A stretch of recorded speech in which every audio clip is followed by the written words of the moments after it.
So, folks, we gotta talk about ICE. Specifically, we have to talk about ICE because there is, uh, well, there's a whistleblower who has emerged. I believe this is the same whistleblower who revealed that there was a memo that was being kept as a visual only, like you were only allowed to look at the memo and read it while supervised. You weren't allowed to like take out your phone, you weren't allowed to have it or leave the room with it.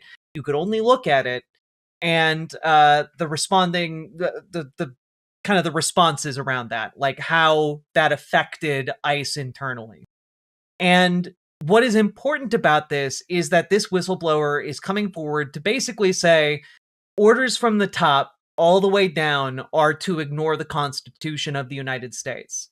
Which, again, if this is true, and I do believe it is true, but if this is true, and I, for one, am thankful that it's being entered into the record at a congressional hearing so that it can be followed up on in future administrations, everyone responsible for this should go to prison. Everyone responsible for this should go to prison. Wait, a document saying what? You never said? A document saying that ICE should violate the Fourth Amendment as a matter of policy.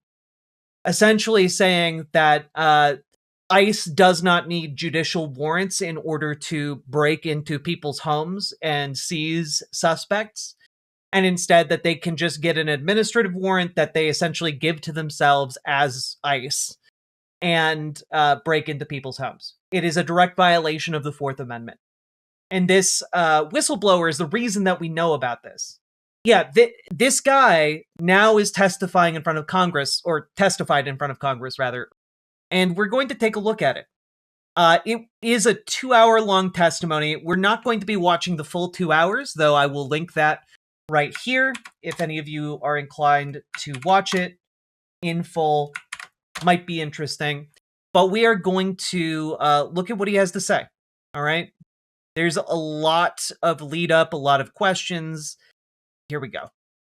We're going to start with the first one. Mine was the date my husband checked in with ICE. He had another appointment at on January 26th.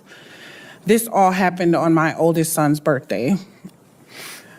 He was not the testimony from this person is not just he wasn't the only one in front of Congress. My name is Tiana Gibson Brown, and today I stand before you not just to speak, but to bear witness. I am here to share a deeply personal and painful experience, how me and my family's Fourth Amendment were violated. Most days, the Fourth Amendment applies to everyone inside the United States. When I get off of my night shifts, the mornings have a usual routine for me. I know what to expect, and I expected the same routine of my morning on January 11th. I don't know what that means, Double Doll. I'm sorry. I got off of work around 7:30 a.m., got home, and went to sleep at around 8:30. Except on this day, I was woken up to my husband, Garrison William Gibson Brown, at around 9:30 a.m., telling me that ICE was outside of our home, banging at the door. The second I woke up, I could tell how terrified my husband was. This fear intensified when the constant banging at the door woke our 9-year-old daughter, Miss Anna, up. And from there, the fear only intensified. Garrison went to the door and asked the officers through the closed door about why they were at our home. Mildly muscular MILF.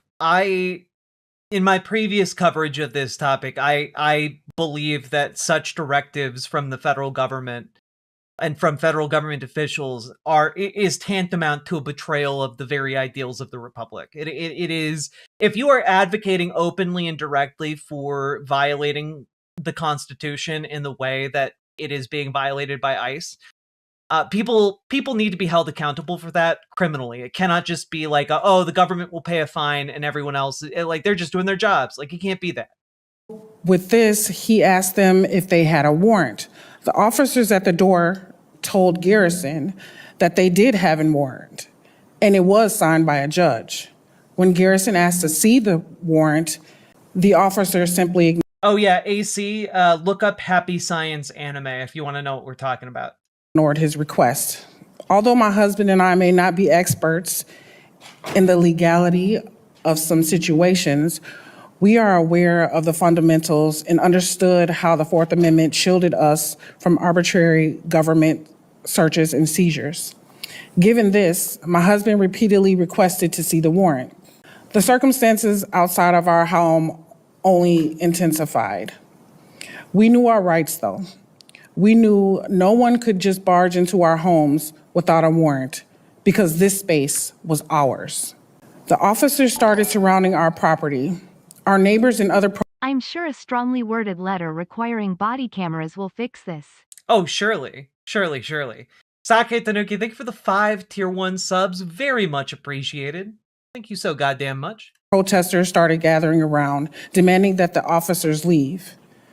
There was patent fear that filled our home. Although me and Garrison tried to calm ourselves down, knowing that no matter what, our constitutional rights could not be breached by authorities that claim to be law enforcing bodies themselves. In no time, the scene only became more violent. Officers from the truck started shooting pepper spray at the protesters. Amid all of this, but 10 officers approached my front door. They looked like SWAT agents, holding each other's shoulders like a barricade. One of them grabbed a protester that was in the front of my yard. From the front of Our current immigration laws are a template of the Obama administration. I would argue they're a template of the Bush administration, but either way, one of the biggest colossal failures of the Obama administration was allowing these to remain on the books, and also a similar failure in the Biden administration.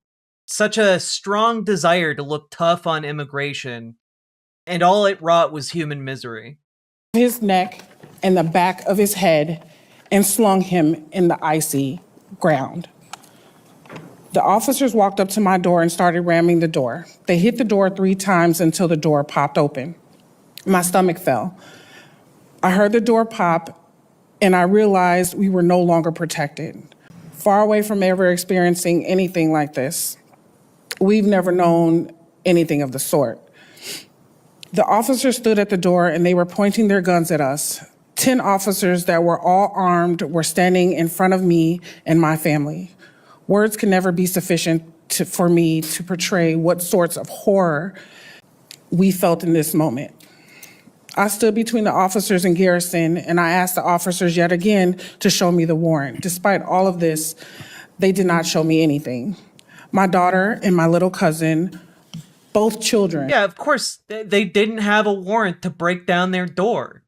Like, it's just blatantly violating the goddamn Constitution. Were rushed in the room by my sister and were told to hide in the closet.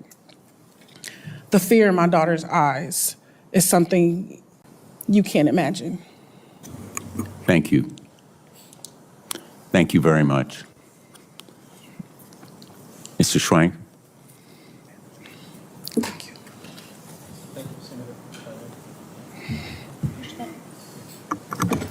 Thank you, Senator. Thank you, Senator Blumenthal, Representative Garcia, members of the committee. My name is Ryan Schwank. I swore an oath to uphold the Constitution when I joined ICE on August 1st, 2021, as an assistant chief counsel. I followed that oath for 4.5 years, working side by side with ICE officers. And I followed it when I resigned on February 13th, 2026, a little over a week ago, so that I could speak to you today. I am here because I am duty-bound to report the legally required training program at the ICE Academy is deficient, defective, and broken. 5 months ago, I was asked to teach the law to new cadets at the ICE Academy in Glencoe, Georgia, where ICE is training its new, inexperienced recruits. I volunteered, those without law enforcement training, I volunteered to take on this assignment based on my experience in law enforcement oversight, including at the state and local level prior to my work with ICE. On my first day, I received secretive orders to teach new cadets to violate the Constitution by entering homes without a judicial warrant, Like, this guy was an instructor for ICE agents, and he quit his job and put himself at great personal risk in order to testify publicly that there is a directive coming down from the very top of our government telling agents who are sent out into the world armed with guns and masks and the full force of law behind them to violate the Constitution. And conservatives just don't seem to care, which, you're gonna care when these guys start rolling up to your houses. And if you don't think it's gonna happen, I can tell you, living in Minnesota, it's happening to rural conservatives right now, and they do not care for it here in Minnesota. You might think, oh, well, I live out in the middle of nowhere, I'll be fine. They love the middle of nowhere because no one's gonna show up to keep you fucking safe. They love it. It's why they moved out of Minneapolis. They're still here in Minnesota. They're just trawling around the rural roads and communities looking for people they can pick up and pick out. And if you think being white is going to save you, if you think being, a U.S. citizen is going to save you, they don't give a shit about your documentation. They don't give a shit if you're white. They are taking any goddamn person because guess what? They got quotas to meet, and if they make those quotas, they get a bonus. All right?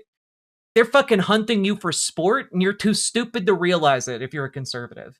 For the last 5 months, I watched ICE dismantle the training program, cutting 240 hours of vital classes from a 584-hour program. Classes that teach the Constitution, our legal system, firearms training, the use of force, lawful arrests, proper detention, and the limits of officers' authority. For example, they ceased all of the legal instructions regarding use of force. No, it's not because of the blatant I'm sorry. I see, Anthony Alonso, I see you making arguments in chat. They're just wrong. You're like, why do they have to violate the Constitution? It's because of past lawlessness. Yeah, that's right. That's why we got to violate the Constitution. That's how you feel about the governing document of the United States. You don't give a shit about the United States, and you don't give a shit about rule of law. Fuck you. Fucking traitor to the Republic. You gotta be ashamed of yourself. See how you feel about that when ICE rolls up on you one day. Because they will. I can tell you, they will. It means that cadets are not. 20 million people came into our country illegally. They need to go back. Americans are suffering. Bitch, if you think Americans are suffering because some guys down at Home Depot are willing to build you, like, a new floor in your house, like, you got deeper problems. You're taken for a ride by goddamn billionaires who are vying to be the world's first trillionaire. Like, shut the fuck up, get your head out of your ass, and look around at the world. My God. My God. Are you kidding me? You think the guy working for less than minimum wage without any healthcare options other than the emergency room, you think they're taking you for a ride? And not the people with all the goddamn money? That's fucking silly, man. Yeah, those 20 million people aren't taking government benefits. They all pay taxes on that money. You stupid bitch. They're paying more into the system than they get out of it. Because they're not citizens. But you know who's taking hundreds of billions of your dollars? Your tax dollars? Fucking Jeff Bezos. Fucking Elon Musk. Like, goddamn, you stupid assholes. You guys would, like, give up, like, 50% of your paycheck in taxes if you thought it was gonna get you, like, a toll bridge that you owned and the government just never delivered on it. You'd think it's the best fucking idea in the universe. You guys get taken for a ride by, like, the stupidest assholes on the planet. And you're like, well, I can't do anything about that. Your government's supposed to do something about that, you stupid asshole. And instead of asking your government to do something about billionaires, you're sitting there being like, well, I gotta target Jose down at the Home Depot. He's the one really screwing me over. You fucking stupid bitch. God. You know, I gotta make sure my tax dollars go to the orphan grinding company. Cause you know what? The orphan grinding company, they're not screwing me over. It's the goddamn orphans who are screwing me over. Like, you stupid assholes. Fuck. Taught what it means to be objectively reasonable. the very standard which the law requires them to meet when deciding whether or not to use deadly force. Our jobs as instructors are to teach them so well that they can make split-second decisions. Why does it have to be a Jose? It doesn't have to be a Jose, but I understand exactly who the fuck you think needs to be taken up by ICE, all right?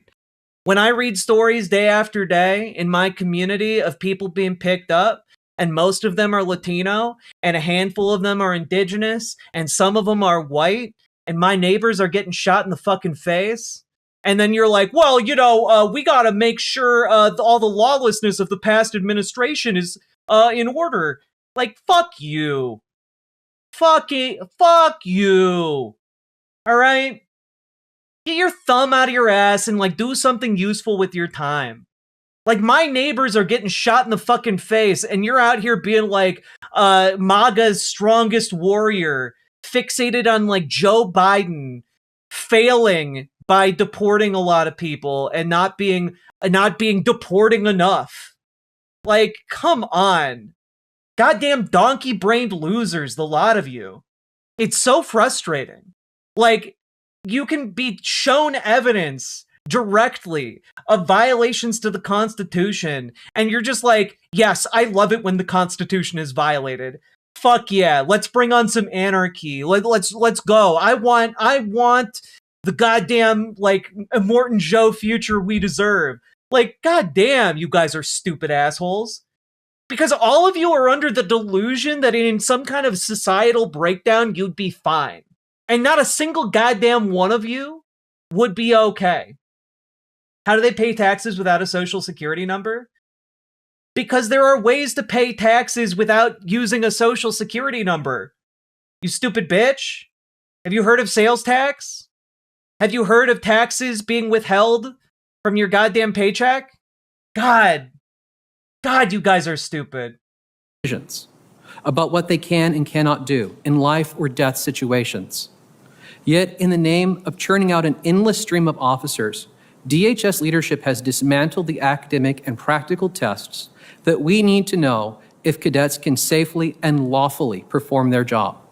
All to satisfy an administration demanding they train thousands of new officers before the end of the year. DHS told the public that new cadets receive all the training they need to perform their duties, that no critical material or standards have been cut. This is a lie. ICE made the program shorter, and they removed so many essential parts. They would burn the Declaration of Independence if it meant brown people suffer more. In fact, they basically already are seeing as how they've abandoned independent thought. Also, just as an FYI, in case anyone is curious, if you Google how do undocumented immigrants pay federal taxes, guess what? You find an article titled How Do Undocumented Immigrants Pay Federal Taxes? And wow, would you look at that? It's an entire explainer on exactly how and why someone who is undocumented would pay federal taxes. And in fact, how they are required to do it. I gotta say, every single fucking thing you guys say is stupid as shit and could be answered with indulging a microsecond of your internalized curiosity. But rather than doing that, you simply go, it's the immigrants. They're scamming me out of the system. And it's just like, man, it's not difficult to see who's robbing you blind. All right? If somebody robs a bank, you look for the people with the comically large sacks of money, right?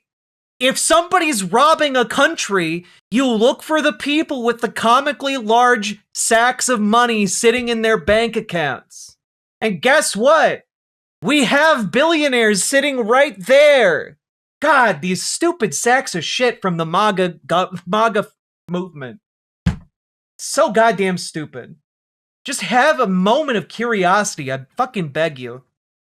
That what remains is a dangerous husk. No reasonable person would believe a training program. I mean, I hope to God that some MAGA folk would go to their local Leering Center. You guys would genuinely learn more than what you currently have in your pea brains. You guys fucking make fun of like a typo on a building when you guys make typos every goddamn time you write anything ever. Can't even fucking type with autocorrect on your phones. Stupid, ignorant assholes. Suddenly cut nearly in half could meet the minimum legal requirements.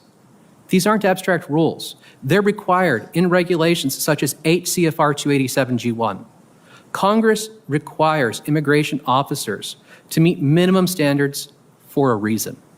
ICE cannot lawfully perform their duties, make arrests, carry You're going to hell? I'll fucking see you there, bitch. weapons, and use force without passing appropriate training. New cadets are graduating from the academy despite widespread concerns among training staff that even in the final days of training, the cadets cannot demonstrate a solid grasp of the... I really wish we could listen to more of this guy, so I'm going to stop responding to the dipshits in chat. But also, you can call me Jess has an excellent comment. Chat, it's impossible to have a debate of the minds with someone who's completely unarmed. It's true. I need to stop indulging the unarmed in mental combat. tactics or the law required to perform their jobs. Without reform, ICE will graduate thousands of new officers who do not know their constitutional duty, do not know the limits of their authority, and who do not have the training to recognize an unlawful order. That should scare everyone. DHS assures the public these cadets can get the job training on compensate for anything missing at the academy. This is a lie. Many graduates go to their home office just long enough to get their gun, their badge, and their body armor before deploying to places like Minneapolis and other ICE operations with minimal supervision. It's shocking that anyone would think this is safe or responsible. And this pattern of lies is not isolated. It extends beyond the training program to include deceiving Congress and the public about the rules followed by ICE officers once they graduate. On my first day at the academy, I was instructed to read and return a memo in my supervisor's presence, which claimed ICE officers could enter homes without a judicial warrant. The acting ICE director authorized the very conduct that DHS, in its own 2025 legal training materials, had called the chief evil against which the wording of the Fourth Amendment is directed. I like, it is very telling, the fact that that ICE has gotten so bad that the thing they called the chief evil, that the chief risk, is now a matter of policy. That is physical entry of the home without consent or a proper warrant. Never in my career had I ever received such a blatantly unlawful order, nor one conveyed in such a troubling manner. Incredibly, I was being shown this memo in secret by my supervisor, who made sure that I understood that disobedience could cost me my job. ICE is teaching cadets to violate the Constitution, and they were attempting to cloak it in secrecy by demanding that I lie about it. I am here to convey to the public the danger that is being created at the ICE Academy. I know from my conversations with many facility members, many of the faculty, that I am not alone in my fear. Law enforcement is a deadly serious business. It is not a place for shortcuts. Deficient training can and will get people killed. It can and will lead to unlawful arrests, violations of constitutional rights, and a fundamental loss of public trust in law enforcement. ICE is lying to Congress. Reminds me of when I heard Google used to have "don't be evil" as part of their internal policy. Not anymore, though. Yeah, except that in this case, it's like if Google had guns and was sending masked agents into our neighborhoods. It's a bit worse, but like similar concept there. Yeah. Thank you for the $5 dono. Congress and the American people about the steps it is taking to ensure its 12,000 new officers faithfully uphold the Constitution and can perform their jobs. I'm grateful for the opportunity to speak to you today and happy to answer any questions you have now or in the future. Thank you for your attention. Thank you, Mr. Schwank. Oof, his eyes are so red. But like, yeah, I'm sorry. As a matter of course, new ICE agents are just being brought in, handed a gun, handed a badge, handed body armor, and sent out into the field and like expected to, what? Like, if you just handed a random guy on the street a gun and some body armor and a badge, what would they do with that? You know? It's genuinely setting us up for unspeakable numbers of tragedies to put these people on the street. The entirety of DHS needs to be abolished. The entirety of ICE needs to be abolished, and CBP. There is no reforming this. There is no retraining these people. It is simply, this must be ended. And we need to we need to like go back to INS, but even INS had its issues. We need to build something better than the INS. Mr. Brunel. Thank you, Senator Blumenthal, Representative Garcia, and the members of the committee, both for your leadership on immigration issues and for giving me an opportunity to speak with you today. My name is Steve Bunnell. I was the General Counsel of the Homeland Security Department from 2013 until 2017. I previously had served 17 years as a career federal prosecutor, including several years as the chief of the criminal division in the U.S. Attorney's Office here in Washington, D.C. I am one of 6 former general counsel and acting general counsel of DHS who recently co-authored a guest essay in the New York Times disagreeing with ICE's new policy of relying on administrative arrest warrants to forcibly enter private residence to arrest someone for a civil immigration violation. The 6 of us included top DHS lawyers from the Bush administration, the Obama administration, the first Trump administration, and the Biden administration. This is a group that doesn't agree on policy issues always, but we all agreed on this point. The judicial warrant is a requirement of the Fourth Amendment, and it applies to ICE just like it applies to every other federal, state, and local law enforcement agency. What also united and frankly offended. By the way, it's the only thing that allows that prevents cops from just breaking into your house. Like, the Fourth Amendment is what is designed to prevent like cops from breaking into your house and like essentially shaking you down for cash. Like, without this kind of a safeguard, we effectively just have a paramilitary occupying our cities. It'd be one thing if they actually passed any of their inspections. They fail at levels of 20% or so. It'd be nice to return to being able to meet at the gate. We should get rid of TSA. TSA is a garbage organization. It doesn't stop people from doing crimes. It's basically for decades been known as a joke that does like security theater. It's just there to make people feel like something is being done.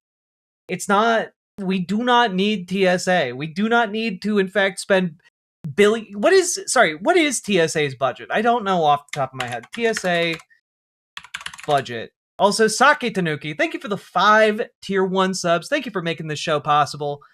Okay, TSA's operating budget for 2026 is around $11.8 billion. Just out of curiosity, cost to... With $11.8 billion, is that roughly how much it would cost to do free, College for All fact sheet from Bernie Sanders. Okay, the College for All Act would provide at least $48 billion per year to states and tribes. Okay. I think we could probably manage that. If we eliminated TSA and eliminated a few other things from the federal government, I think we could make it. Wait, what is, CBP budget 2026. Oh, it's $23 billion. Huh. If we eliminated CBP and TSA, we could roughly get a down payment on universal free college education. That isn't including like DHS as a whole. What is DHS's budget 2026? Just again. $63.6 billion, which, for the record, is enough to end world hunger twice over. Just in case you are curious about that. Yeah, for around 39 billion or maybe 50 billion per year, we could end world hunger. Just no one would ever have to go hungry on the planet again. I don't know. DHS is kind of a bullshit organization we made in response to 9/11. We do not need it. So, kind of seems like maybe instead of doing a bullshit response to 9/11 25 years later, maybe we should feed the world and have free college education. I'm just spitballing here. Maybe we could do that. Oh, TSA failed 95% of the time to stop inspectors from smuggling weapons or explosives through screening. That's crazy. All of us who signed that New York Times op-ed, was the current general counsel characterizing career DHS? Well, yeah, there are a lot of things that should be separated out of DHS that didn't need to be rolled into DHS in the first place. FEMA is one of those things. Lawyers as, quote, deep state operatives with some sort of hidden agenda to undermine the Oh yeah, TSA's always been bullshit, comrade girl. Like, it's genuinely useless. department's mission. This is a cheap shot, and it's wrong. It's not the so-called deep state that for decades has kept ICE from entering a home using just an administrative warrant. It is the Fourth Amendment of the Constitution and the lawyers who took an oath to support and defend it. During our time at DHS, the six of us worked with thousands of DHS lawyers. Those lawyers sought to ensure that DHS's actions are lawful and to protect the constitutional rights of the people DHS agents encounter during operations. To smear career lawyers as deep state operatives for giving legal advice that is faithful to the Constitution is not only offensive, but also dangerous. It sends a message. If you give your best professional advice and urge the department to respect the law, you will be attacked for doing your job. It is a basic principle of the Fourth Amendment that searches and seizures inside a home without a judicial warrant are presumptively unreasonable. Indeed, as Mr. Schwenk just said, the Supreme Court has stated that the physical entry of the home is the chief evil against which the working of the Fourth Amendment is directed. The law is also clear, as Representative Garcia pointed out, that the law is also clear you can't enter someone's home without a warrant that's been issued by a neutral and detached magistrate or judge. In other words, the police can't sign their own warrants.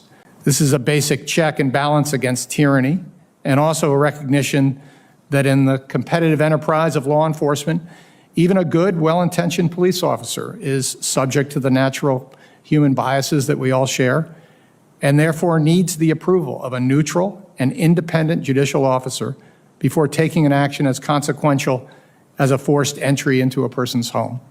And as Representative Garcia noted, it's important to point out that in the context of immigration enforcement, the Fourth Amendment says the people have the right to be protected from unreasonable searches and seizures. It doesn't say citizens, it says the people.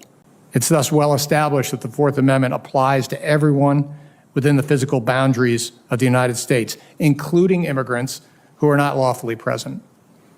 ICE claims that its general statutory detention authority, combined with a final removal order by an immigration judge, is sufficient to satisfy the Fourth Amendment. But that argument doesn't work. Immigration judges are not... It's difficult for me to listen to this because you can only explain so many times that what the government is doing is just patently unconstitutional. It's like saying that the text is very clear on this. It's not a difficult question to answer. Like, there's a very clear answer, and it's just, for whatever reason, it's like having to listen to someone be like, as we know, the sky is blue. And here's the spectral analysis of the sky to definitively prove that it exists when we look at it through our current lenses of our eye structure, that it is in fact blue. And let me further analyze this down to prove that it's blue to you. And it's like, we all know it's blue. We all know it's blue. It's not difficult. Trump 2 is a direct result of going easy on criminals after the January 6th riots, specifically the politicians and media. If we are to avoid a Trump 3 just under a different name, we need accountability. We do need accountability. It's like accountability is the bedrock of building any kind of trustful movement on, you know? And first of all, thank you for the $5 dono. And second of all, how do you get rid of illegal aliens then? Fair question. Number one, my response to that is by not violating the Constitution in the first place. And number two, by providing a pathway to citizenship, which undocumented immigrants currently don't have. Like, there should be a way where you can just pay a fine and fill out some paperwork and become documented and legally able to reside here, pay taxes, etc. It shouldn't be a big deal. And other countries have systems where that is possible. It doesn't seem like a big ask, considering the kind of violation we're talking about is equivalent to the violation you get when you get a parking ticket. When you get a parking ticket, what do? You fill out some paperwork and you pay a fine. Seems pretty reasonable that if an undocumented immigrant would do the same. You fill out some paperwork, you pay a fine, you get entered into the system. Boom, problem solved. You don't actually have to pay tens of thousands of dollars to whisk them away to a concentration camp that cost hundreds of millions of dollars to build, and then hold them indefinitely for several years, torturing them the entire time at $10,000 a day or whatever it is, and then send them back to their home country. All of this, by the way, costs us exceptionally huge amounts of money. We don't have to do that. We can, in fact, just collect a small fine for the processing of the paperwork, process the paperwork, and then they can live and contribute as equitable members of society with equal protections under the law. It's not difficult. I don't understand why it's difficult for people to wrap their head around that. It's really fucking wild. Rome fell after it made 30 million foreigners citizens. I don't think you understand how citizenship works in Rome, if you believe that. Like, fun fact, I minored in history and I know about Roman politics. You don't want to go down that road with me, because Rome didn't fall because it made 30 million foreigners citizens. Goddamn. You should also understand there's a huge difference between being a citizen and a non-citizen in Rome. When it comes to Romans. That's a very silly thing you said. We're going back to this. Not neutral and detached judicial officers Also, within the meaning of the... Oh no, the end of the world. 30 million more tax-paying citizens who can contribute equitably to society. The horror. Oh no. Fourth Amendment. They work for the executive branch and are subject to the control of the president and the attorney general. Immigration judges also lack the statutory authority to issue warrants, either for an arrest or for a search. Roman charges. Yeah, the Roman charges just really filled up the reception desk.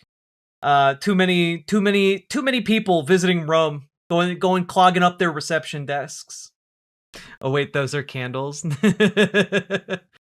I just, Rome would have fallen if they had had 5G. Okay, 5 big gladiators. Rome fell for a lot of reasons. Personally, I blame the lead for giving them brain poison. It also affecting us, but hopefully we can outlast the lead this time thanks current environmental restrictions on it. It's true. I'm happy to flesh out these points and others during my testimony. In closing, I urge the Homeland Security Department to adhere to the Constitution and to end the un-American practice of conducting forcible entries into homes without judicial warrants. Thank you. Thank you, Mr. Brunel. We have been alternating the gavel and the questioning. I'm going to ask Congressman Garcia to go first. I will follow him, and then we're going to go back and forth between the House and the Senate colleagues who have joined us here. And we'll have 5-minute rounds. Thank you, Senator Blumenthal. Of course, I want to thank our witnesses again for being here. A really important testimony. Particularly want to thank, Mr. Schwenk, your courage for coming forward, and your story, I think, is just obviously so important. I just want to thank you for pointing out how critical it is that we are following the law and the Constitution.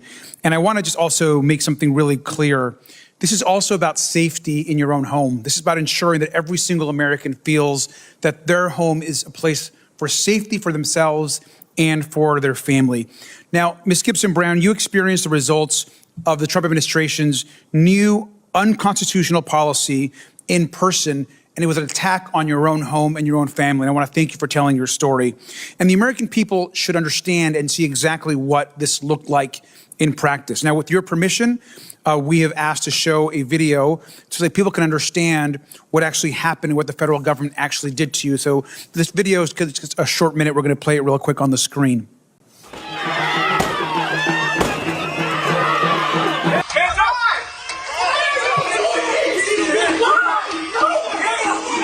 What warrant?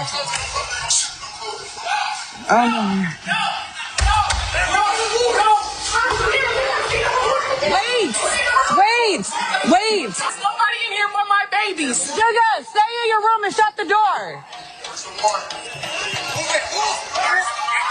Get back. Sis, I'm not even touching nobody. Get your hands off of me.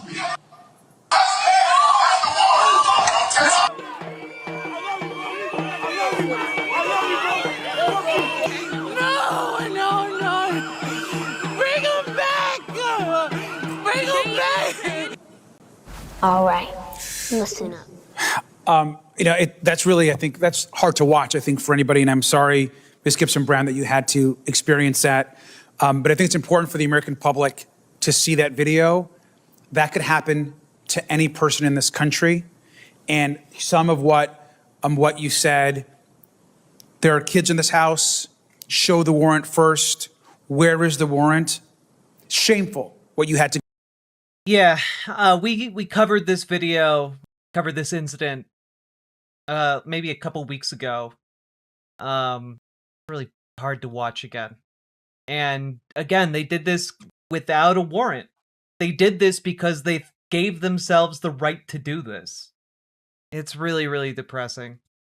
Okay, also, as an aside, just on the idea of like, oh, Rome let in 30 million foreigners and that's what caused its decline. Just to explain why that's bullshit, I know it's totally not related to this, but since a conservative decided to make it related to this, I'll provide you guys an explanation of why that's stupid as hell. Number one, guess what? The edict that they're talking about happened roughly in 200 AD. Maybe a little bit after 200 AD. Rome fell 200 years later. So, number one, I guess making 30 million foreigners didn't end Rome right away, considering it took 200 years for it to end. So I guess if it's equivalent to making U.S. citizens out of undocumented immigrants, I guess we'd have another 200 years before the United States falls apart. Number two is that they weren't foreigners. They were members of the Roman Empire. They were the people who were colonized by Rome, who were made citizens. The 30 million number is just people who lived in the Roman Empire.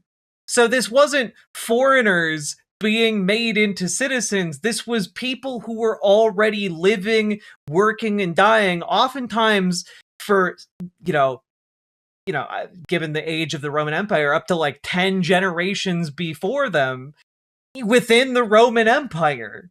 And so, like, they weren't like non-residents being made into citizens. They were all residents of the Roman Empire. And number three, they were made citizens so that they could be taxed more effectively and recruited to the Roman legions. This would be akin to making Puerto Rico a state. Yes, it would be akin to making, like, U.S. territories into states. Exactly. And they should be, for the record, unless they want independence. Sake Tanuki, thank you for the 2 tier 1 subs.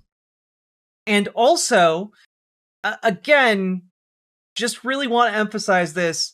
The idea of who was and wasn't a Roman citizen up until that point was largely who lives in Rome and is considered like, important enough to have been deemed a citizen. Like, you couldn't become a Roman legionnaire unless you were a citizen.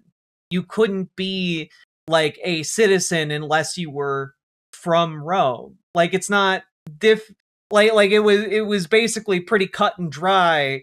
And also all kinds of different people wound up being Roman citizens regardless of like their race or cultural background by virtue of being in Rome.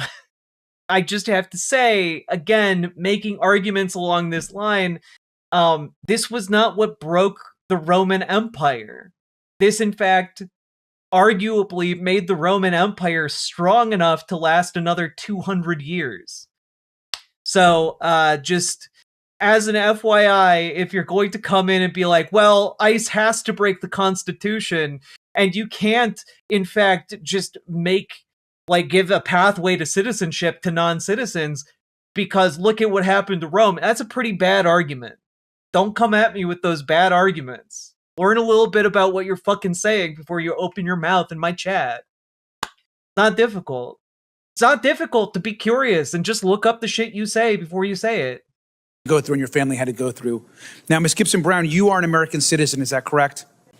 You asked for a warrant, is that correct? Yes. And did they show you a valid warrant signed by a judge? No, they did not. They did not. Now, Mr. Schwenk, before this new policy that you reported about, would it have been legal for these officers to come into Ms. Gibson's home without a warrant signed by a judge? Thank you, Congressman. No, the answer is it would not have been legal either before or after this memo came out for them to go into that home. Thank you. Now, Ms. Gibson, ICE brought overwhelming military-style force into your home. Is that not correct? Correct. Democrats just spew BS. We just watched a video of ICE agents breaking into her home without a judicial warrant. Like, fuck, you guys are stupid. Like, I genuinely, you guys are just dumb as hell. Like, ICE could take one of your own kids and be like, well, your child is an undocumented immigrant. And you'd say, yes, sir. Thank you, sir. Thank you for freeing our country from the foreigner scourge. As your screaming child gets ripped out of your baby mama's arms. Like, God, you guys are fucking stupid. I have nothing but contempt for you guys.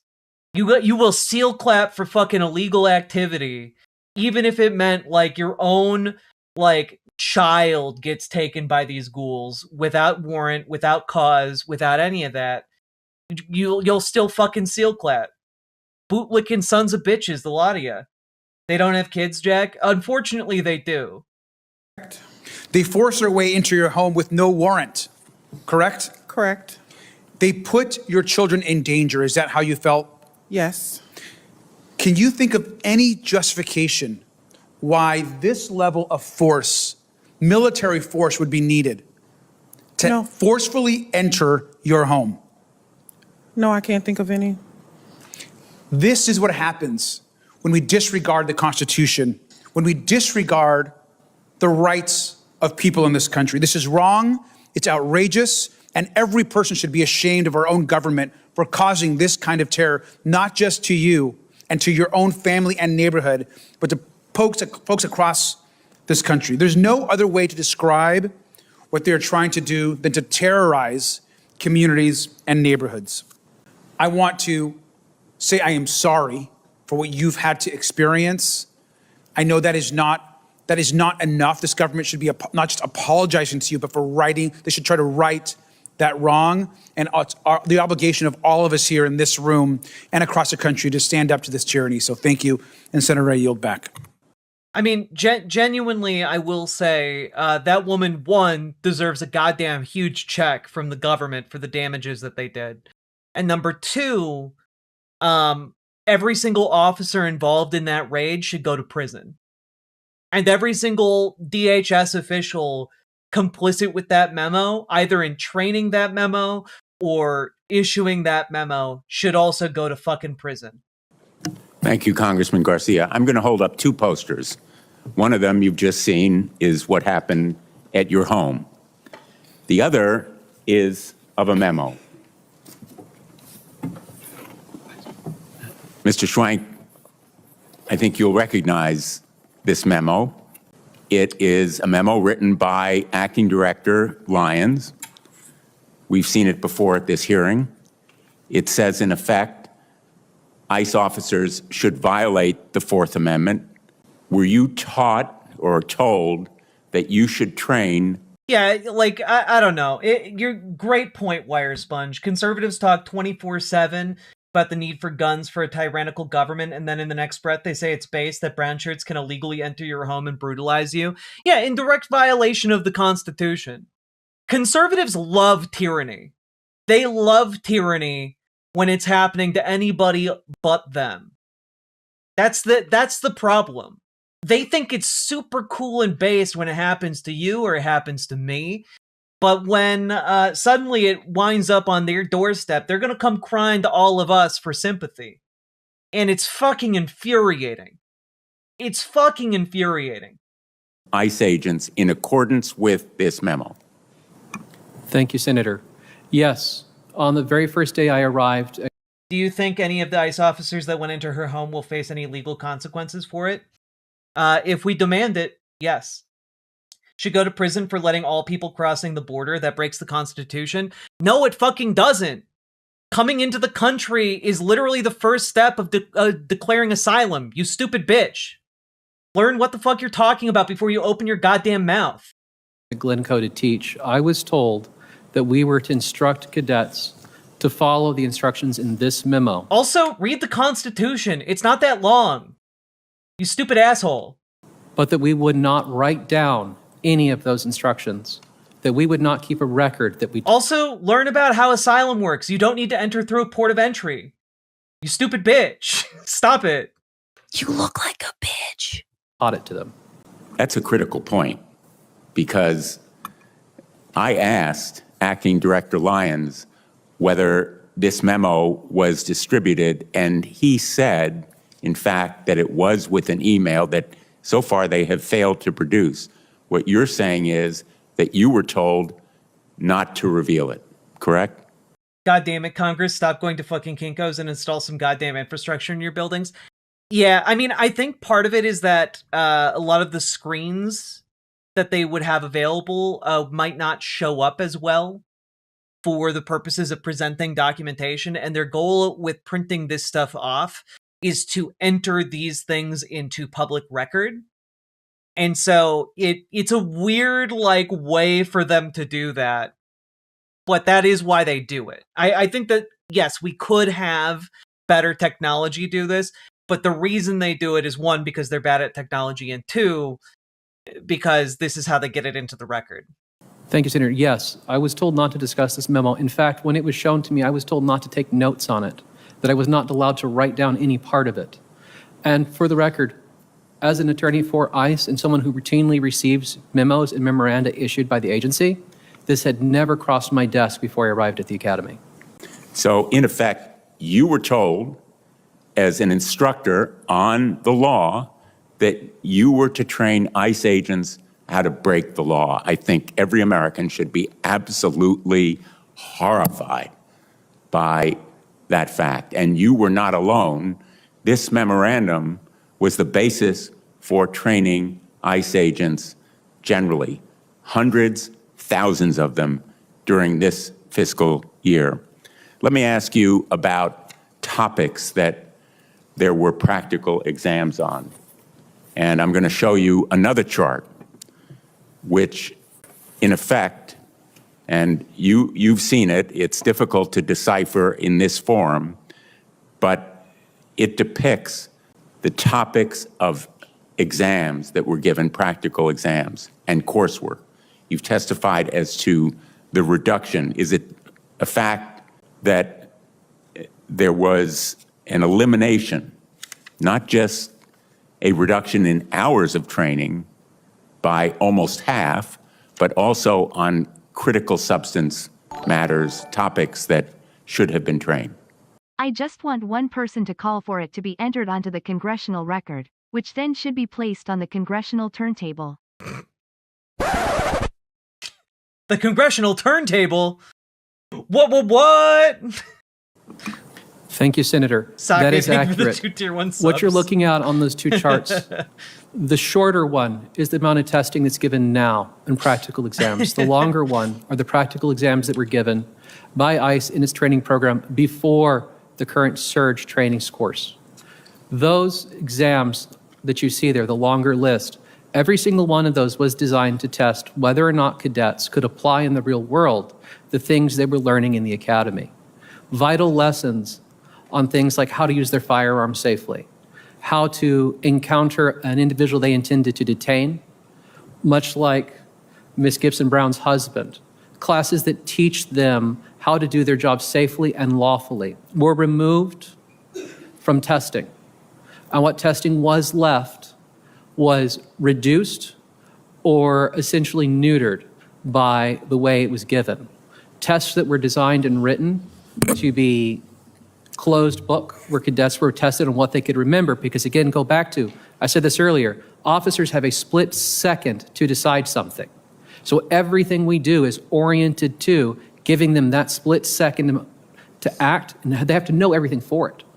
We took away the ability to test whether they could.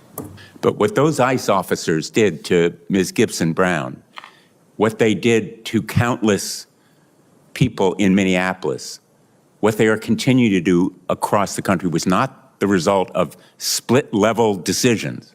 It was the result of a conscious, purposeful, deliberate policy, carefully taught and trained. And in fact, the reduction in training, for example, on pistol use, on use of force, on other vital topics, was regrettable, but the effects were truly shocking. Let me ask you, because just in the time that we've released these documents, DHS has come forth with a statement, I'm going to quote it. Under these new improvements, candidates still learn the same elements and meet the same high standards ICE has always required. No subject matter has been cut. Is that statement accurate, Mr. Schwank? Senator, that statement is not accurate. Not in even the slightest sense. It is untrue. Would you agree? Sir, I would call it a lie. Congressman Garcia, if you would call on someone from your side. Thank you, Senator. Representative Ansari. Thank you, Ranking Member Garcia and Senator Blumenthal for... I do appreciate the bluntness, especially after watching like the Pam Bondi hearing where she's just like, the Dow. Like, it's nice to hear someone just be like, nah, it's a fucking lie. Meaning both House and Senate Democrats to continue El our Moco, oversight of I can see your comment. Don't worry. DHS's lawlessness and brutality.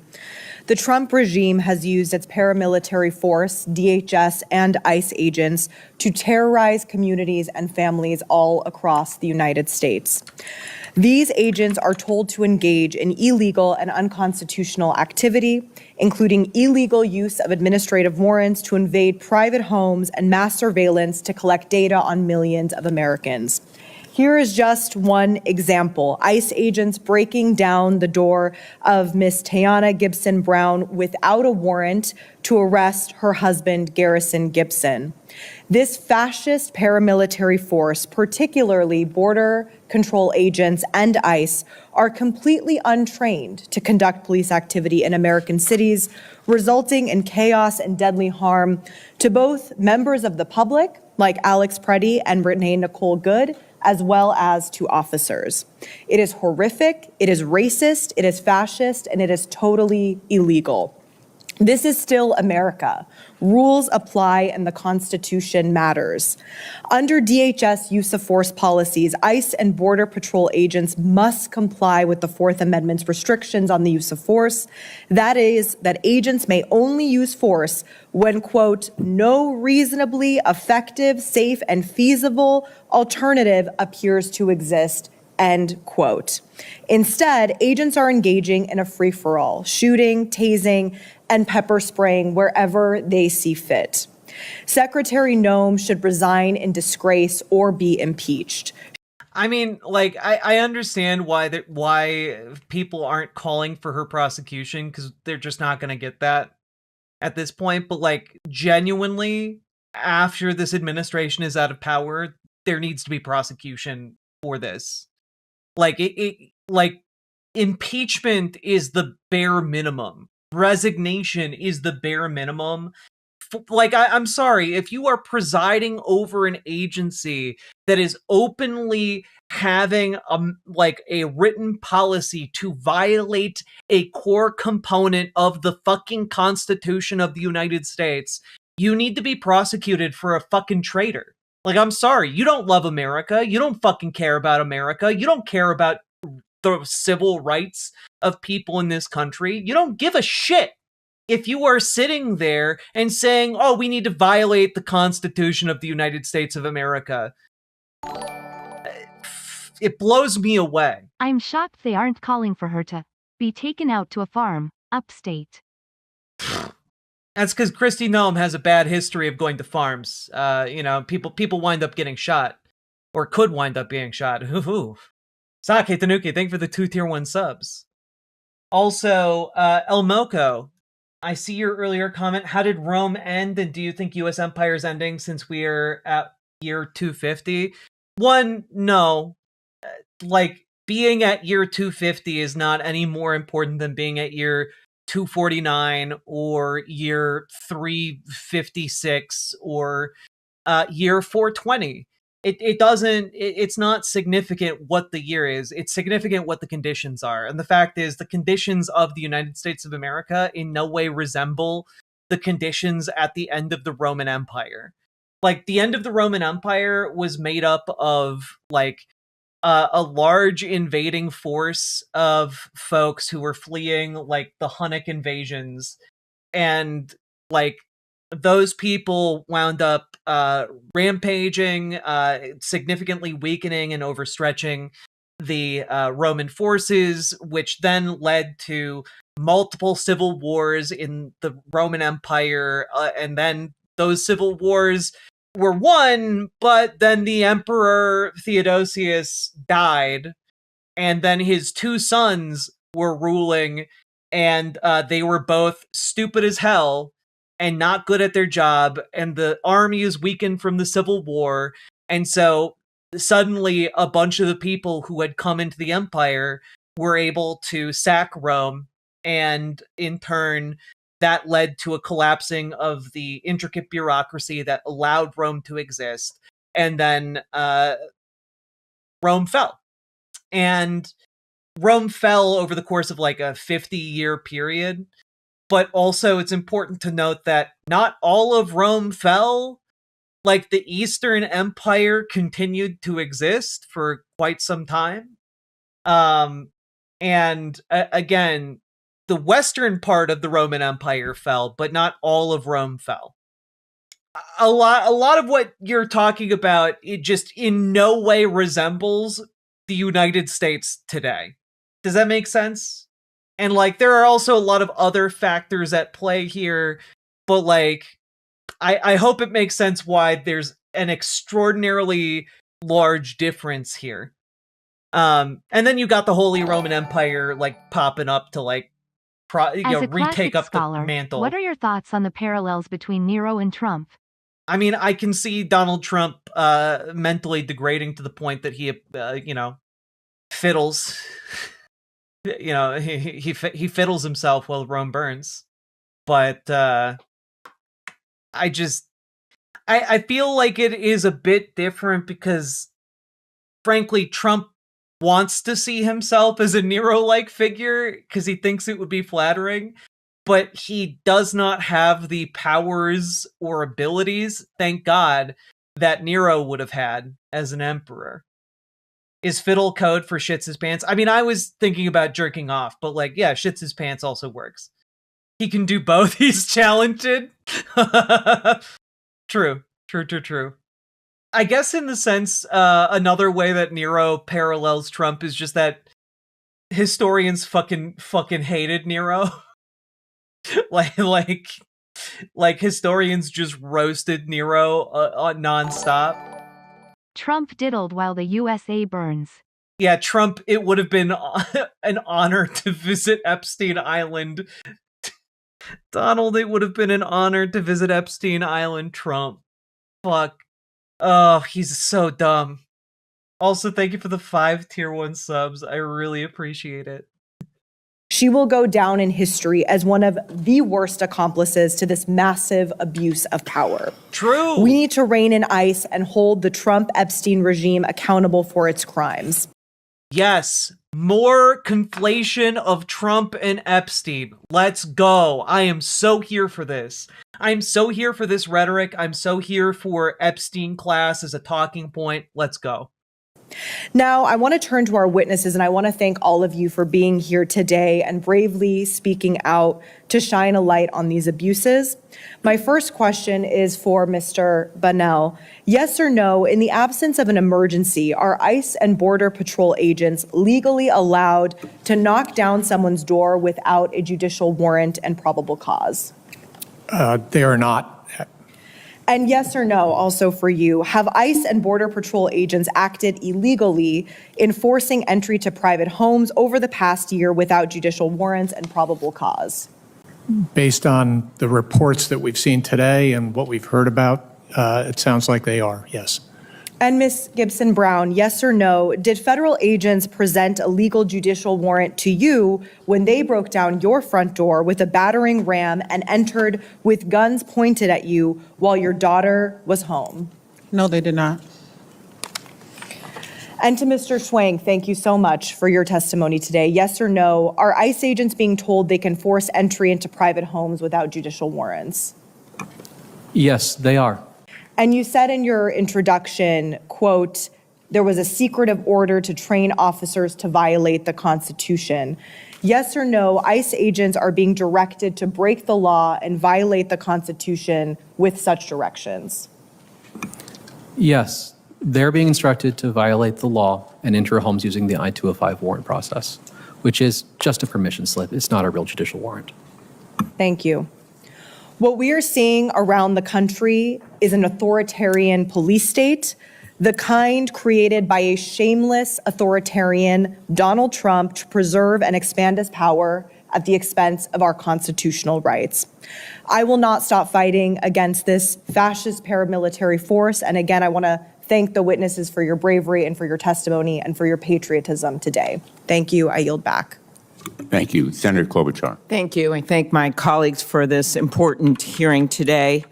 And I will say I've repeatedly challenged my Republican colleagues that if you believe in the Constitution, then you believe in the First Amendment right to assemble. If you believe in people's liberties, if you believe in the... I did want to hear the club talk just because she represents my state, but I am not holding my breath for I'm not holding my breath for this. I think it's going to go poorly.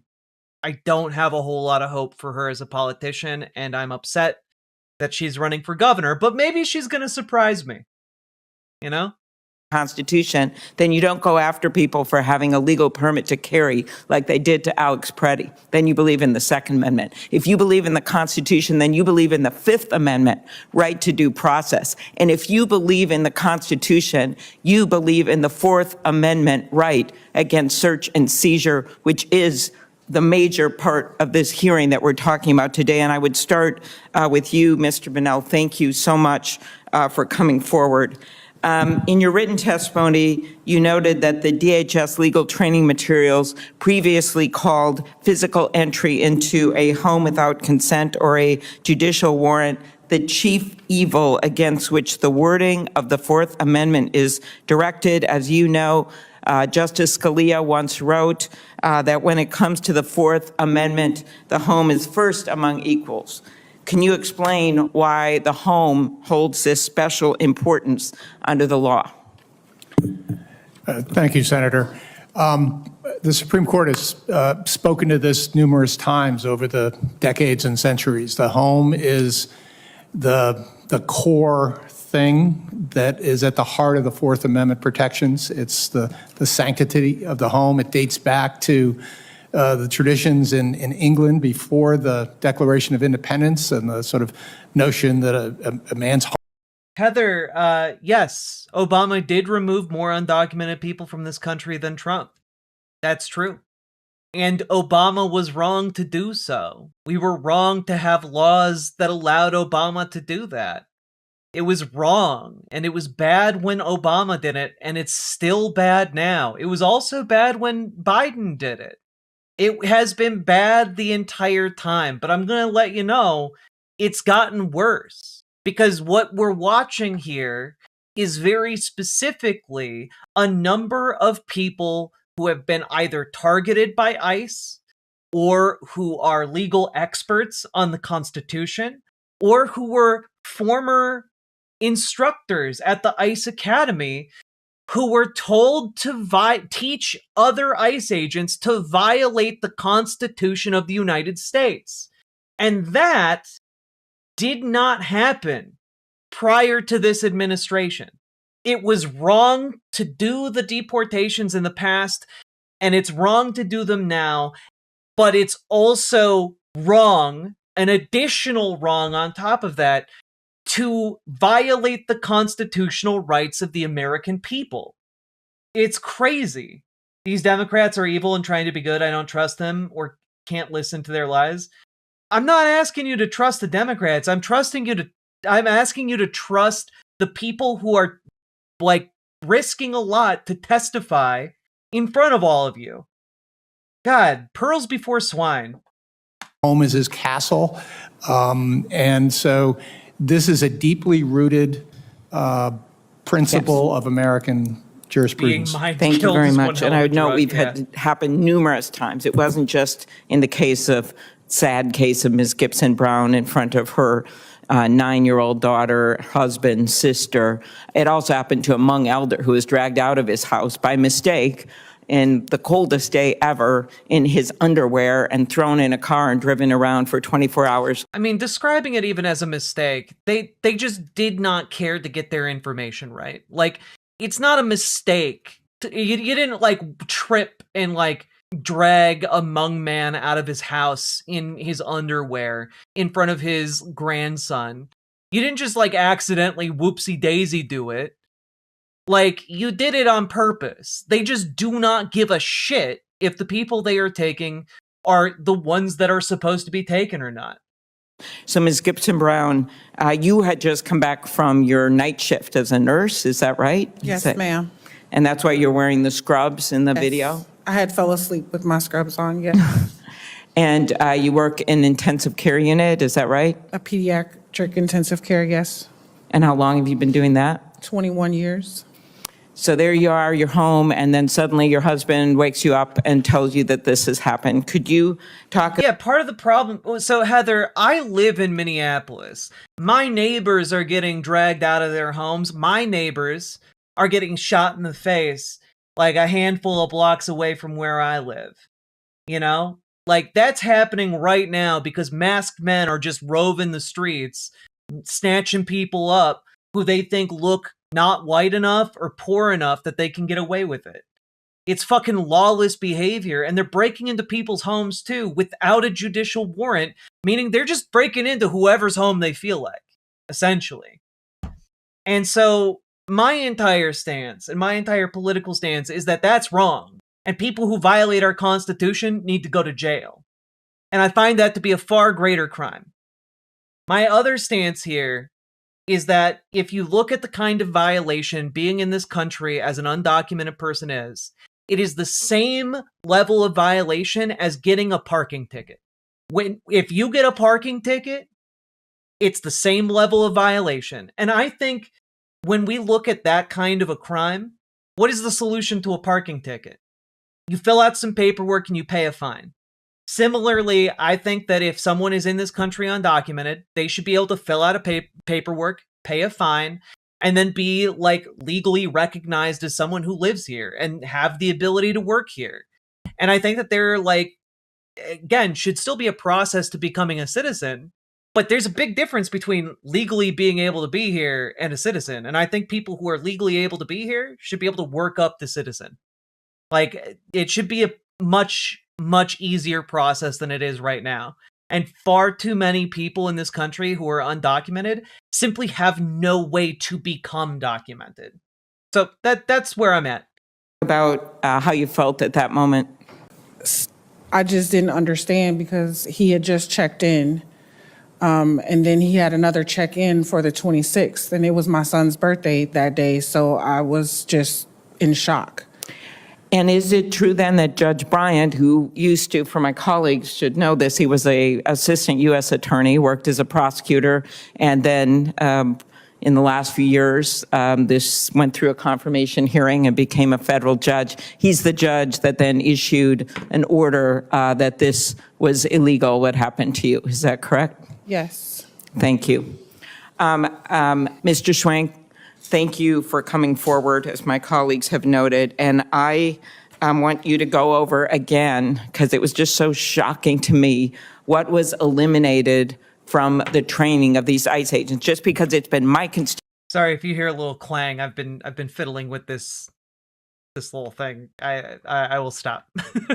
Constituents that's been dragged out of their homes, like the Hmong elder. And it is my constituents that have seen repeatedly the racial profiling and this illegal use of force. Tell us what was omitted, taken away from this training when our colleagues in the last few years, coinciding with last summer when they gave them an extra $75 billion. What was taken out of the training, Mr. Schwenk? Thank you, Senator. What was taken out of the training were classes on use of force, specifically classes taught by the legal department, as well as classes taught by other units. What was taken out was almost 16 hours of firearms training, classes that teach them how to use their weapons correctly and safely. What was taken out were classes on how the Constitution works, what the constitutional requirements are for their job, and the constitutional limits on their authority. In fact, the class where we talk to the officers and teach them about the rights of protesters was cut from a 2-hour program into about 10 minutes. They got shoehorned into a lecture on what the concept of a seizure is. There are others. There are many other classes that were cut, but I think these are the most critical for your question. Yeah, we want a bunch of untrained hacks running around in masks with guns. That'll end well. It's like handing a gun to a toddler. Holy shit. Thank you. Thank you, Senator Klobuchar. I'm going to call on Representative Randall. Thank you so much, Senator. And thank you to our witnesses for being here today to shed light on the blatant disregard of the rule of law that we have seen from this administration. They're executing illegal warrants in violation of the Fourth Amendment, preventing members. GOP. Dems want to defund police. Dems.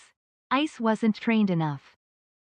I mean, like, the training issue, I think, is relevant for the abuses of power that have been happening, and like the violent incidents that have been happening. It's relevant to what has happened.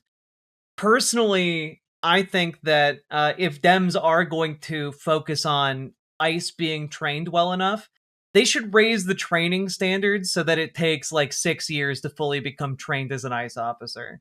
And then, like, once the administration shifts over, we'll just cut that training short by eliminating the agency.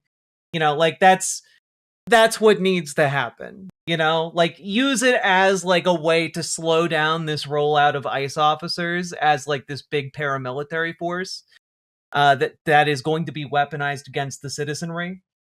If you're going to focus on ICE training at all. But of course, Democrats aren't going to have the spine to do anything like that. My hope is that we can get more and more Democrats on board with abolishing ICE as a concept. I think that'd be a really good idea. Also, Sake Tanuki, thank you for the 5 Tier 1 subs. Hope you're doing well. Members of Congress from exercising their lawful congressional oversight duty and failing to uphold tribal sovereignty by rounding up and detaining tribal citizens. Yeah, you need a doctorate to be an ICE. I am interested in this question about tribal citizens because, like, there's a large indigenous community here in Minnesota, and they've been getting targeted pretty hard by ICE. I'm just saying, how is it that the GOP version of Dems sounds so much cooler than the Dems version of Dems? God, it's always been that way, right? Like, genuinely, like, they're like, oh yeah, that damned socialist, Joseph Robinette Biden. Look at him go. He wants universal health care and everyone to have a productive and meaningful job that allows them to have a livable wage. what a disgusting embarrassment of a man. I bet he even loves his wife and says fuck sometimes. And like, then Joe Biden's like, I'm going to quash a railroad strike. Like, it's so fucking disappointing, you know? At every turn. Ugh. God. Organize with your local Dems so that we can get better fucking people in charge. There are better people in this country than corporate Democrats. There are more talented people in this country than corporate spineless weasels. Get joined to your local Dems and get engaged in the local political scene so you can make things better. Because we need to all roll up our sleeves and get to work on that, okay? Because, like, it's fucking ridiculous. The kinds of clods we're tasked with hauling over the finish line year after year. The Northwest Detention Center in my district 6 times to ensure that immigrants are being treated with dignity, with humanity, and with care. And what I've seen on each and every visit is a stark reminder of the chaos, the pain, and the confusion at the hands of Donald Trump, Stephen Miller, and Kristi Noem. And what happens when policy is developed from a place of hate and not a place of facts. I've heard report after report of the denial of basic rights within the facility in my district, and twice I've been illegally denied entry when attempting to conduct an unannounced oversight visit to further investigate these concerning reports. And we know that this is only one of the many ways in which this administration is acting illegally. There are 12 tribal nations in my district, and I've heard concerns from so many of them about how ICE and CBP are racially profiling tribal citizens and detaining them, people who are indigenous to this country. I've had tribal citizens tell me they're sending their kids to school with their tribal IDs on them out of safety and fear. And when tribal members show their tribal IDs to ICE and CBP, those officers lack any understanding of tribal ID cards. Last week, Secretary Noem wrote to tribal leaders claiming that no. Also, just as an FYI, like, conservatives are genuinely embracing, like, deport indigenous people more and more. It's to a, like, absolutely fucking No ridiculous pleasure, degree. no rapture, no exquisite sin greater than central air. Salmon Moose, I wish I understood what that reference was to. But also, Central Air is fucking magnificent. It's sublime. One of the greatest inventions. Thank you for the 10 tier 1 subs. My god. Hell yeah. It's from Dogma? I haven't seen Dogma in a very long time. Thank you so goddamn much. Indigenous people? Yeah. I mean, look at this. This guy, by the way, is a Republican candidate for Texas, the government regulatory committee on oil and gas in Texas. Oh my god, I made it bigger and then the picture disappeared. Jesus. Since we're going to denaturalize and deport all third world savages who hate our country, I'm calling for adding these third world savages who we conquered, then brazenly let have a nation inside our nation to the list. Like, he's running to be a fucking political figure in Texas. And he's calling to deport indigenous people. And when asked for clarification on this post, by the way, he was like, oh, I didn't mean all indigenous people. I just meant those 4 specifically. Specifically the ones who went and flipped off Mount Rushmore. Now, real quick, why might indigenous people go to Mount Rushmore to give it the finger? Can anyone guess why that might be? Could it be because Mount Rushmore is a holy place, a sacred mountain that a white guy decided to carve several statues of the faces of people who are responsible for the ongoing genocide of the indigenous peoples of this country onto? It's like if you, I don't know, it'd be like if you took the Washington Monument and, like, I don't know, carved it into Hitler, you know? It would be like, I gotta be honest, it's pretty fucking heinous. Sounds like he backtracked like a bitch. I mean, he didn't really, right? Like, his post is, we're going to denaturalize. That means take away the citizenship of and deport all third world savages who hate our country. Like, I'm sorry, he's not backtracking from that idea. He still believes that part. And I just want to point out that part is incredibly fucking racist. Also, he then calls indigenous people third world savages, which again is incredibly fucking racist. But also, just as a fun fact, did you guys know that Mount Rushmore is actually a colossal fuck up as far as like sculpting goes? Just in case any of you didn't know this, Mount Rushmore was originally supposed to be full body sculptures of each of those historical figures. And then they just royally fucked up the planning for that and could only do the faces. The more you know, huh? Anyway. No enrolled tribal citizen has been detained and that no ICE operations have occurred on tribal lands. And this is a pure lie. She's calling every tribal citizen who has spoken out about their experience liars, and it is disgusting. Mr. Bonhomme, how are ICE and CBP educating and training officers and agents on the United States government to government relationship with Indian tribes? You know, I might want to punt that one to Mr. Schwank in terms of the training. Yeah. I'm not familiar exactly with, how that topic is covered. I will say it was not an issue that percolated to the upper rank. You don't know shit? I don't, because they literally have this part on display at Mount Rushmore to demonstrate what the final product of Mount Rushmore was supposed to be. And wowee, did they not get that? So, I don't know, maybe learn what you're talking about before you talk shit. Ranks of the department during my time there. And I frankly, your description of it is quite concerning in a way that I hadn't heard before. So thank you for raising it. Yeah, thank you so much. We've continued to hear concerns, not just in my district. When we were in Minnesota, I heard the same thing from tribal leaders there who were looking out for and advocating for the safety of constituents, of their neighbors. Casual reminder that Trump tried to block a $3.7 billion stadium for the Washington football team unless they reverted their name. I did forget about that, Sake. Thank you for the reminder. I totally forgot about that. I don't even know how that ended. Well, I don't think they changed their name, so... fuck, everything's so stupid. We live in like a stupid singularity.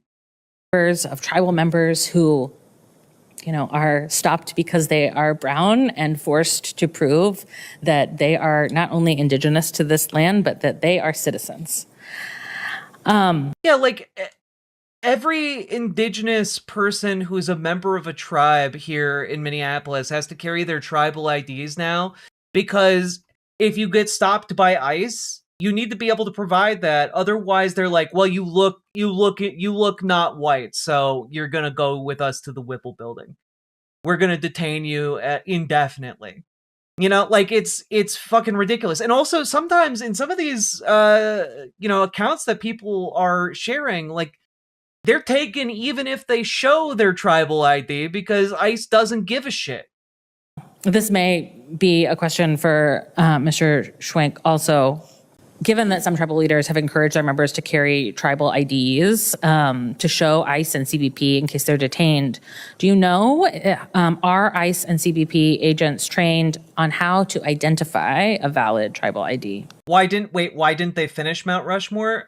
One, mainly because they kept fucking it up, and so the stone structure required to finish the statues, like, got blown up or got overcarved, and like the rock became stable and they didn't want to destroy the faces, so they stopped. I do not, thank you for the question, but I do not have any particular information on how they're trained to identify a tribal ID. I do know there are general classes on identification documents that they take, but again, because we have eliminated practical testing, I have no idea if they're actually learning it. In the materials I teach, or I taught for the academy, the only things we discussed involving Native Americans were the possibility that some Native American tribes have the ability to cross the United States border. That was really all we ever covered in that side of it. Thank you. What about racial profiling? Can you tell us what guidance was provided to ICE agents regarding racial profiling? Yes, yes, Representative. In the training material that we taught, the material calls for the department to follow the Department of Justice's guidelines on the use of race and other factors in law enforcement operations. But in practice, what the cadets are taught is to follow what's called the Kavanaugh stop. That is that they are... God, even this guy is calling it a Kavanaugh stop. Justice Kavanaugh explaining how, like, oh, no, it's totally fine for ICE agents to stop and interrogate the citizenship of just about anyone on the basis of race or language or, accent, is like one of the most egregious miscarriages of Supreme Court justice in a long, long time. Are allowed to use race as a factor, not the sole factor, but a factor in their operations.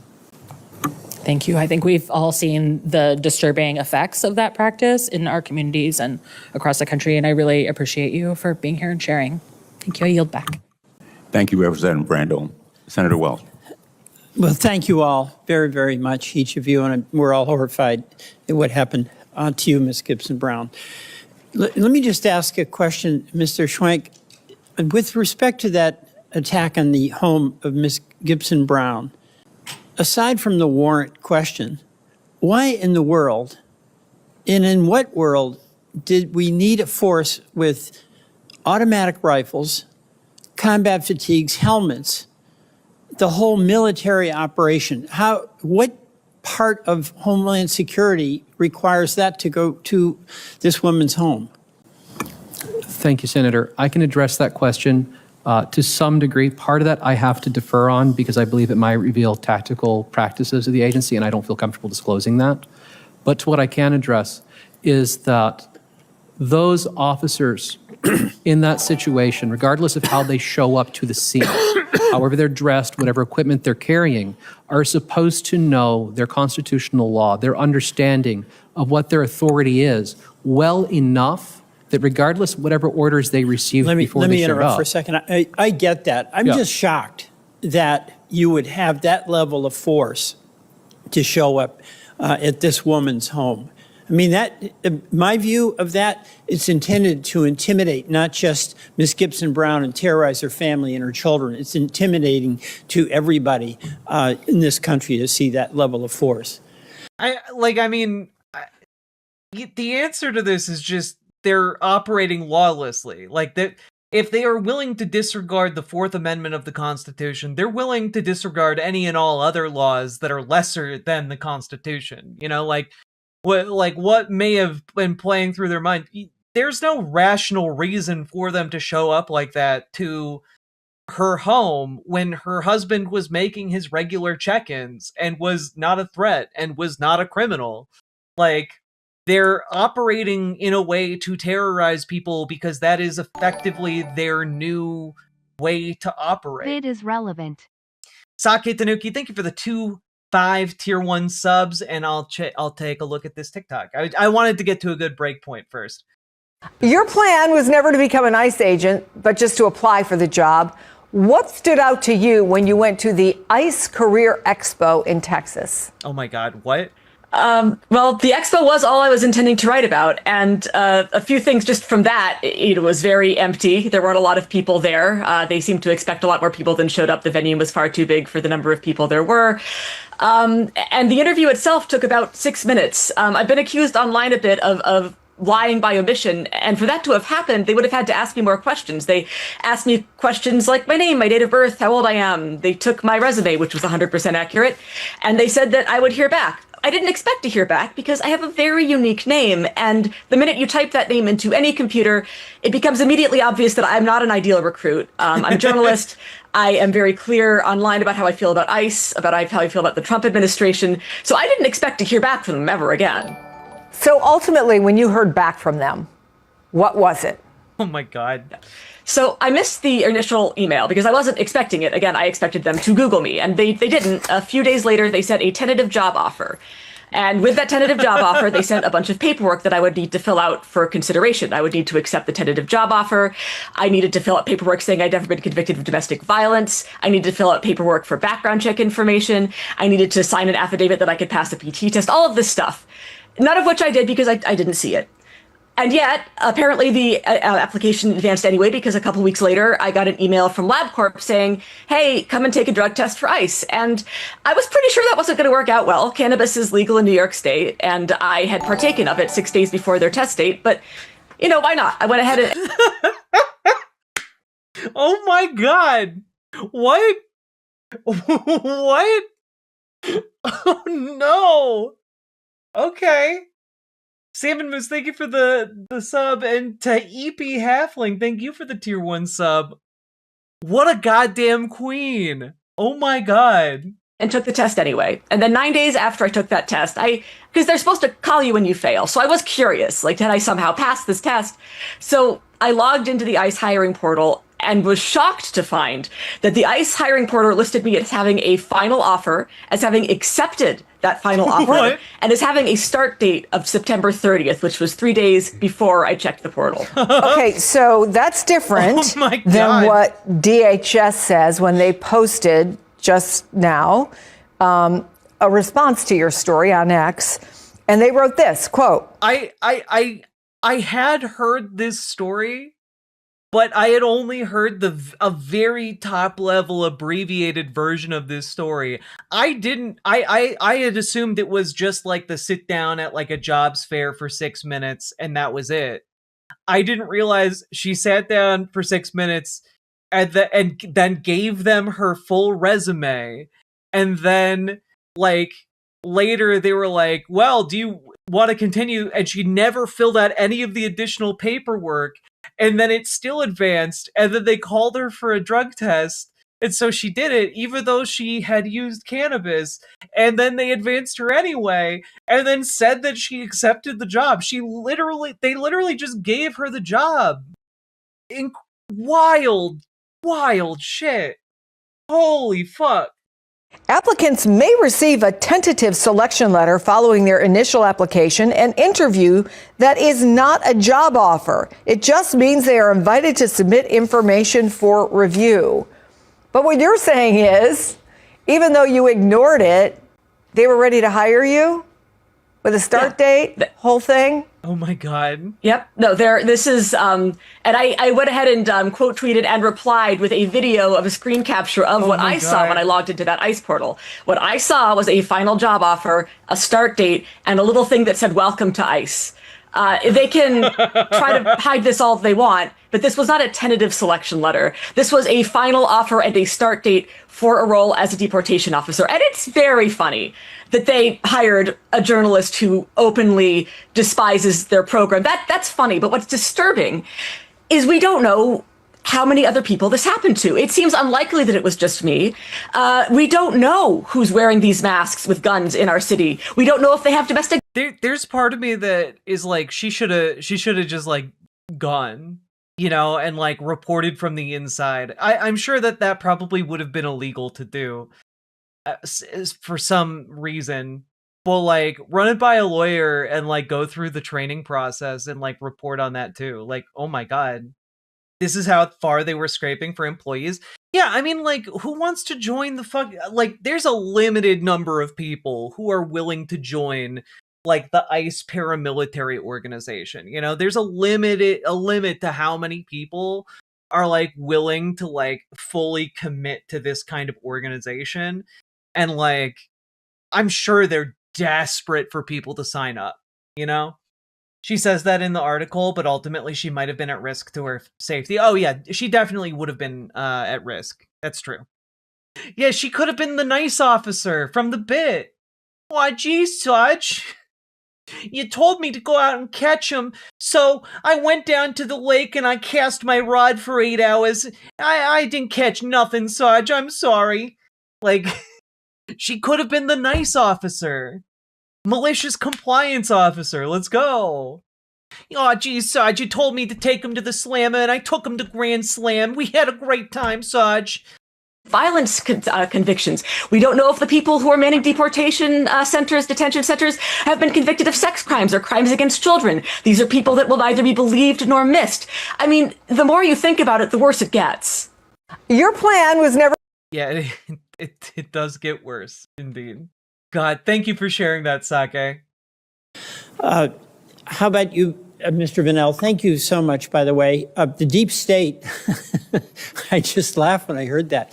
Because, you know, my sense of what you do and your colleagues and people who've been career prosecutors suggests a commitment to the Constitution, a commitment to professionalism, a commitment to duty. If that's the deep state, that's a pretty good state to be in. I want to express my gratitude for the work you are doing and your colleagues. But what about this question of having a decision made by a superior to deploy people in combat gear, automatic rifles, to go out to a citizen's home? I mean, leave the warrant part of it alone. With or without a warrant, I'm shocked that that is what you had to arrive home to. Well, I share your reaction to it as kind of wildly over the top. I mean, why you need to dress like you're invading Iraq in order to go apprehend somebody who is not a fugitive.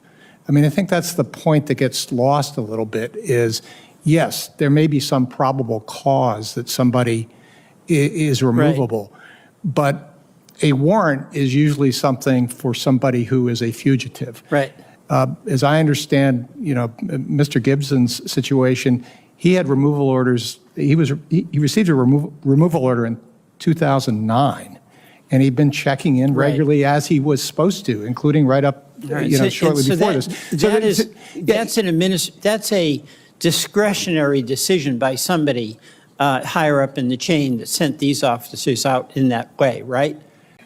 Yes, it was not a judicial officer. It was somebody, their supervisor in the field office. Yeah, and it's part of the Kristi Noem terror campaign against Americans. Right.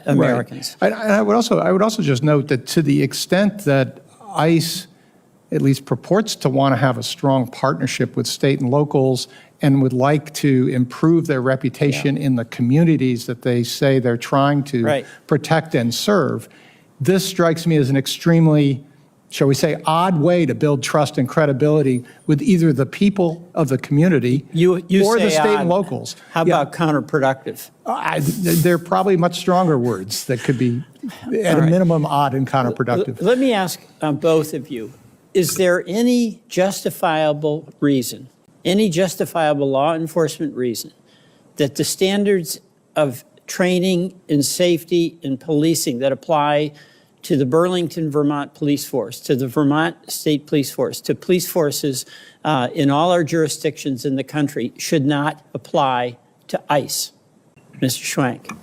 Thank you, Senator. And my answer to your question is no. At a root level, all law enforcement should be trained to a minimum standard to understand when they can and cannot enter a home, when they can and cannot use force, when they can and cannot make an arrest. And this was the point I was approaching earlier, Senator. Is it regardless? I do appreciate that the whistleblower for this is just like a weird little guy who has a commitment to like the rules. You know, like this kind of a guy is like being pushed out of the administration constantly. And we need weird little guys who are committed to rules, like as bureaucrats. It's super important. And the fact that he's doing his duty and doing his job here by like pointing out like, hey, actually, they're not really doing the rules. And that's really important because the rules prevent certain abuses from occurring in our system. Like, that's actually really good.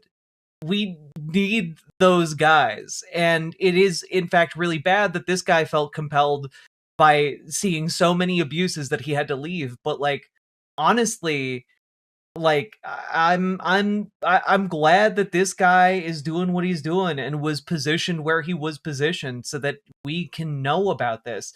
If he hadn't blown the whistle on this memo, we never would have known that as a matter of policy, they are training a paramilitary force with the budget that dwarfs militaries of major powers around the world to break our own constitutional order. You know, like, an important component of this is that this guy is the only reason we know that one of the biggest, most funded military operations on the planet is being trained sloppily, almost non-existently, except with the caveat that they are being told you can violate the Constitution.